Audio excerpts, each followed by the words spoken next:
Good afternoon, good looking people, and you're good looking because you're always looking, and of course, you're finding the good in everything, even on Tisha B'Av. Today is the 9th of Menachem Av. It's a sad day. It's a day of fasting. We have a couple more hours left, and it's hot outside, but we're right there.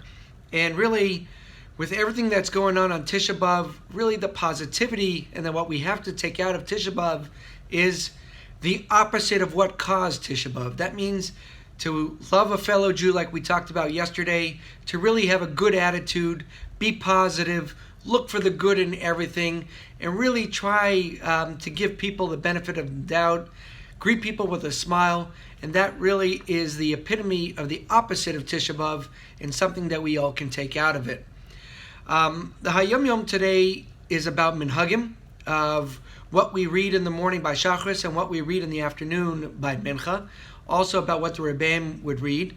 And also on Tisha B'Av, we're not allowed to learn Torah because when we learn Torah, it makes our hearts happy and it gladdens us. However, we are allowed to read and learn stuff related to Tisha B'Av. I'll share a small story at the end of the Hayom Yom. So let's read the Hayom Yom inside. It says, we put on tefillin before the afternoon service and recite the Shema, the Shir Shal Yom, which is the song of the day, and En Kelekenu, and all the readings that are usually linked to the morning prayers. So again, we will put tefillin on right before Mincha, and that's Rashi and Rabbeinu Tam's, and this is then followed by Mincha. So you're going to finish up everything that we didn't say in the morning. The blessing Sha'asa Li Kol Tzarki, which is the bracha that we usually make every morning in brachas, we don't say it today because we don't wear leather shoes, is not recited until tomorrow. Reading the Hayom Yom itself, every Tisha B'Av, my revered father, the Rebbe Rashab, would study Eicha Rabbah, and the passage beginning with Amar Rebbe Yochanan in the chapter entitled Hanazikin. And that was the section that related to the destruction of Yerushalayim and Beitar by the Romans. In the morning after reciting Kinos, he would recite them all, and he would read Eicha to himself. He would be called to the Torah from Maftir, sometimes at morning and in the afternoon.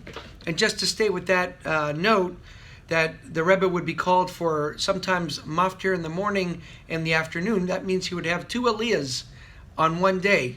And there were other times also where that would take place, and that would be a Yom Kippur, where sometimes the Rebbe would get the morning maftir and also the mincha.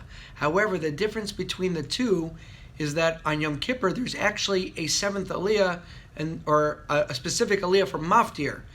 On Tisha B'Av and what we read, there's only 3 aliyahs in the morning and 3 aliyahs in the afternoon. There isn't a very specific aliyah for maftir. So the chiddush, or the point that was being brought out today, is despite, or unlike Yom Kippur, where there was a specific aliyah for the Haftorah and the Rebbe would get called for both of those, he would still be called today on Tisha B'Av for the morning and the afternoon, even though there was only 3 aliyahs. Now, here's a small story. This is a story that took place in the Rebbe's parents' home. At that point, they had a lamda, which is a teacher, that would teach the boys.